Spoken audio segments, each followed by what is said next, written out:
চাঁদপুরের ফরিদগঞ্জ উপজেলার রূপসা দক্ষিণ ইউনিয়নের নারীরা বাজারে যাওয়া, কেনাকাটা, চাকরি বাকরি, পড়াশোনা সহ সব কাজ করেন। কেবল তারা গত ৫৬ বছর ধরে ভোট কেন্দ্রে যান না। জানা যায়, স্থানীয়ভাবে এই নারীদের ভোট কেন্দ্রে যেতে নিষেধ করা হয়েছিল। আজ বৃহস্পতিবার সকাল থেকে এই ইউনিয়নের বিভিন্ন ভোট কেন্দ্রে দেখা গেছে নারীদের উপচে পড়া ভিড়।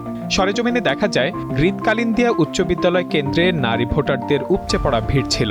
প্রিজাইডিং কর্মকর্তা একেএম লোকমান হাকিম গণমাধ্যমকে জানান, এই কেন্দ্রে মোট ভোটার ৩,৬০৩ জন।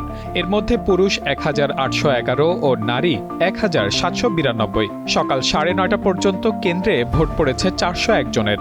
এর মধ্যে নারী ভোটার ১৫৯ জন। এই ইউনিয়নে মোট ভোটার ২১,৬৯৫ জন। এর মধ্যে নারী ভোটার প্রায় ১০,২৯৯ জন।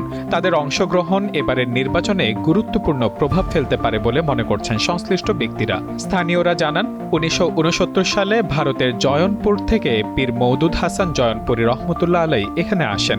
সে সময়ে দেশে কলেরা মহামারী ছিল। ওই প্রেক্ষাপটে পীর সাহেব নারীদের পর্দা রক্ষা ও ভোটকেন্দ্রে না যাওয়ার নির্দেশ দেন। যদিও এ তথ্যের তেমন কোনো প্রমাণ পাওয়া যায়নি। আর মহামারী বহু আগে শেষ হলেও পীরের সেই নির্দেশ সামাজিক রীতিতে পরিণত হয়। তবে নির্বাচন কমিশন থেকে বিভিন্ন সময়ে নারীদের ভোট কেন্দ্রে আসার জন্য উৎসাহ দিলেও এত বছর তারা আসেননি। সম্প্রতি চাঁদপুর জেলা প্রশাসনের পক্ষ থেকে একাধিকবার স্থানীয় ইমাম সহ নারীদের নিয়ে বৈঠক হয়।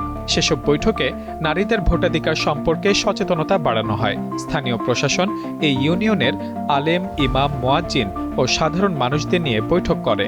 চাঁদপুর ৪ আসনে এবারের নির্বাচনে ৬ প্রার্থী প্রতিদ্বন্দ্বিতা করছেন।